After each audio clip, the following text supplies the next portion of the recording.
அன்பிற்கினிய ஆசிரியர் சொந்தங்களே, வணக்கங்க. நாம் வந்து டெட் எக்ஸாமுக்கு 10வது வரைக்கும் தான் படிச்சுட்டு போயிருந்தோம், ரெடி பண்ணியிருந்தோம். வீடியோஸ்லாம் கூட நான் போட்டிருந்தேன். பார்த்தீங்கன்னா, கொஞ்சம் 11th இருந்துலாம் வந்ததுனால, இப்போ 11th பாட்னிலேருந்து ஒரு 50 கொஷின் பகுதி 1 உங்களுக்கு கொடுத்துருக்கேன். அதை ப்ரிப்பேர் பண்ணுங்க. நிச்சயமாக உங்களுக்கு யூஸ்ஃபுல்லாக இருக்கும். நம்ம ஃபஸ்ட்டாக ஸ்டார்ட் பண்ணிடலாம். வைரஸ்களை பற்றிய படிப்பின் பெயர் என்ன?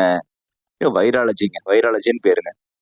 உயிருள்ள மற்றும் உயிரற்றவைகளின் இணைப்பு பாலமாக செயல்படுபவை எவைன்னு பார்த்தீங்கன்னா வைரஸ்கள் தாங்க.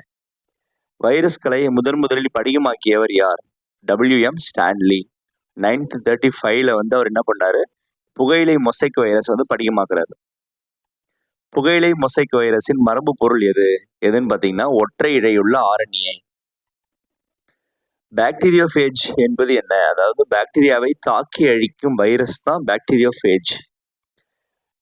வைராய்டுகளை கண்டறிந்தவர் யார்? T.O. டைனர். 1971 தான் அவர் வந்து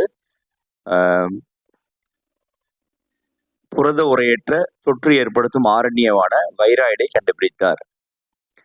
ஃப்ரியான்கள் என்பவை எவற்றால் ஆனவை? தொற்று ஏற்படுத்தும் புரத துகள்கள், அதுக்கு பேர் தான் ஃப்ரியான்கள். நுண்ணுயிரிகளின் தந்தை என அழைக்கப்படுபவர் யார்? ஆண்டன் வான் லூவென்ஹாக். பாக்டீரியாவின் செல் சுவர் எதனால் ஆனது? பெப்டிடோகிளைகான் அப்படின்ற பொருளால் ஆனது. அதுக்கு இன்னொரு பேர் வந்து மியூரின். கிராம் சாயமேற்று முறையை கண்டறிந்தவர் யாருன்னா கிறிஸ்டியன் கிராம். 1884 கண்டுபிடிச்சாருங்க. வட்ட வடிவ பாக்டீரியாக்களை எவ்வாறு அழைக்கப்படுகின்றன பார்த்தா காக்கஸ். கோள வடிவம் அல்லது வட்ட வடிவம், அல்லது காக்கஸ் சொல்றாங்க. கமா வடிவ பாக்டீரியா எதுன்னு பார்த்தீங்கன்னா விப்ரியோ. பாக்டீரியாக்கள் எதன் மூலம் பாலிலா இனப்பெருக்கம் செய்கின்றன பார்த்தீங்கன்னா இருப்பில உறுதல், அதாவது டைவர்ஷன் ஆகும், அப்படியே பிரிஞ்சு போகும்.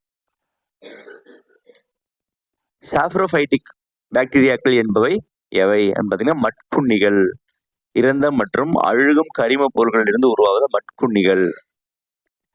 நீலப்பச்சை பாசிகள் சைனோபாக்டீரியா என அழைக்கப்படுபவை எவைன்னு பார்த்தீங்கன்னா, அதாவது அதுக்கு பேரே சைனோபாக்டீரியா தான். நீலப்பச்சை பாசிகள் சைனோபாக்டீரியா. ஒளிச்சேர்க்கை செய்யும் பாக்டீரியாக்களுக்கு தான் சைனோபாக்டீரியாக்கள்னு பேர், அதையும் பார்த்துக்கோங்க. செல் சுவரற்ற மிகச்சிறிய பாக்டீரியா போன்ற நுண்ணுயிரி எது? மைக்கோபிளாஸ்மா. அதுக்கு செல் சுவர் கிடையாது. தாவர உலகத்தின் கோமாளிகள் என அழைக்கப்படுபவை எவைனா மைக்கோபிளாஸ்மா. செல் சுவர் இல்லாததால் உருவத்தை மாற்றிக்கொள்ளும் திறன் கொண்டதால் மைக்கோபிளாஸ்மாக்கள் அது வந்து கோமாளிகள்னு நம்ம அழைக்கிறோம். அடிக்கடி செல் சுவர் மாற்றிக்கிட்டே, செல் சுவர் இல்லை, அதனால சைஸ் மாறிக்கிட்டே இருக்கும், ஷேப் மாறிக்கிட்டே இருக்கும். பூஞ்சைகளை பற்றிய படிப்பின் பெயர் என்ன? மைக்காலஜி. பூஞ்சைகளின் செல் சுவர் எதனால் ஆனது? கைட்டின் அப்படின்ற பொருளால் ஆனது. பூஞ்சைகளின் சேமிப்பு உணவுப் பொருள் எது? கிளைகோஜன் மற்றும் எண்ணெய். பாசிகளையும் பூஞ்சைகளையும் கொண்ட கூட்டுயிரி எது? லைக்கன்ஸ். முதலில் கண்டறியப்பட்ட நுண்ணுயிரி எதிர்ப்பு பொருள் எது? பென்சிலின். இதை 1929 அலெக்சாண்டர் ஃபிளமிங் கண்டுபிடிச்சாருங்க. அதான் பென்சிலின் எந்த பூஞ்சையிலிருந்து பெறப்படுகிறது? பென்சிலியம் நோட்டேட்டம்.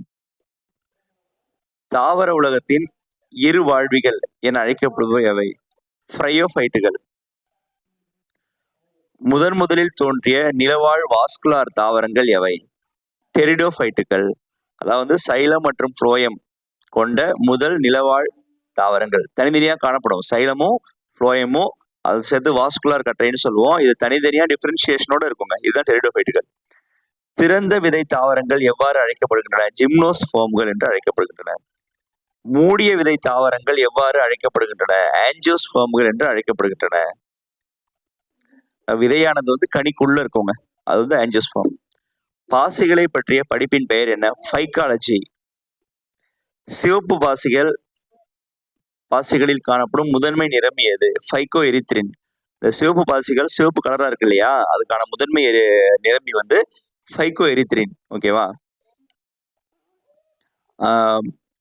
அந்த பைக்கோ எரித்ரினை கொண்ட சிவப்பு பாசிகளுக்கு இன்னொரு பேர் வந்து ரோடோபைசி. பழுப்பு பாசிகளில் காணப்படும் முதன்மை நிறமி எது? ஃபியூகோசாந்தின். பசுமை பாசிகளின் சேமிப்பு உணவுப் பொருள் ஸ்டார்ச்சுங்க, அதாவது குளோரோபைசி. சிவப்பு பாசிகளில் சேமிப்பு உணவு புளோரிடியன் ஸ்டார்ச். அகார் அகார் எந்த பாசியிலிருந்து பெறப்படுகிறது பார்த்தீங்கன்னா ஜெலினியம், அதாவது ஜெலிடியம் கிராசிலேரியா. இந்த 2 பாசிலிருந்து தான் அகார் அகார் எடுக்கிறாங்க. விண்வெளி பயணங்களில் ஆக்சிஜன் உற்பத்திக்காகவும் உணவாகவும் பயன்படும் பாசி குளோரெல்லா. ஃப்ரையோஃபைட்டுகளில் தாவர உடலம் எவ்வாறு அழைக்கப்படுகிறதுனா தாலஸ்ன்னு அழைக்கப்படுதுங்க. உண்மையான வேர், தண்டு, இலை என்ன வேறுபாடு இல்லாத உடலம் அது. அந்த உடல் தாலஸ்ன்னு சொல்லுவாங்க. ஃப்ரையோஃபைட்டுகளில் வேர்களுக்கு பதிலாக காணப்படும் அமைப்பு ரைசாய்டுகள். அதுதான் நீரையும் கனிம உப்புகளையும் உறிஞ்சக்கூடியது. டெரிடோஃபைட்டுகளின் பாலின இனப்பெருக்க உறுப்பு எதுன்னு பார்த்தீங்கன்னா ஆந்த்ரிடியம் மற்றும் ஆர்கிகோனியம். இதுதான் டெரிடோஃபைட்டோட பாலின இனப்பெருக்க உறுப்பு. ஆண் உறுப்பு ஆந்த்ரிடியம் அப்படின்னு சொல்லுவோம், பெண் உறுப்பு ஆர்கிகோனியம். தாவர உலகில் சர்பங்கள், ரெப்டைல்ஸ் ஆஃப் பிளான்ட் கிங்டம் என அழைக்கப்படுபவை டெரிடோஃபைட்டுகள். ஏன்னா நிலத்தில் முதலில் பரவிய வாஸ்குலார் தாவரங்கள் என்பதால் அவை டெரிடோஃபைட்டுகள் அழைக்கப்படுகின்றன. வாழும் பாறை படிவம் லிவிங் ஃபாசில்ஸ் என அழைக்கப்படும் ஜிம்னோஸ்பம் தாவரம் ஜிலங்கோ. என்னது ஜிலங்கோ? சைக்கஸின் வேர்களில் காணப்படும் கூட்டுயிரி நீலப்பச்சை பாசி அனஃபீனா அண்ட் நாஸ்டாக். இது 2 தான் சைக்கஸோட வேர்ல, பவள வேர்களில் காணப்படக்கூடிய நீலப்பச்சை கூட்டுயிரி நீலப்பச்சை பாசி. ஃபைனஸ் மரத்தின் விதைகளில் காணப்படும் சிறப்பம்சம் சிறகமைந்த விதைகள், விங்டு சீட்ஸ். ஆஞ்சியோஸ்பெர்ம்களில் காணப்படும் தனித்துவமான கருவுறுதல் முறை எது? இரட்டை கருவுறுதலுங்க, டபுள் ஃபெர்டிலைசேஷன் சொல்லுவாங்க. இருவித்தலை தாவரங்களின் இலை நரம்பமைவு எவ்வாறு இருக்கும்னா வலைப்பின்னல்ங்க, சல்லடை மாதிரி இருக்கும், வலைப்பின்னல் நரம்பமைவு. ஒருவித்தலை தாவரங்களின் இலை நரம்பமைவு எப்படி இருக்கும்னா இணைப்போக்கு நரம்பமைவு. இருவித்தலை தாவரங்களின் வேர் அமைப்பு எது? ஆணிவேர். இருவித்தலைனாலே ஆணிவேர் தாங்க. அதே ஒருவித்தலை தாவரங்களின் வேர் அமைப்பு சல்லி வேருங்க. 5 உலக வகைப்பாட்டை அறிமுகப்படுத்தியவர் R.H. விட்டேகர். 1969 அறிமுகப்படுத்தினாருங்க.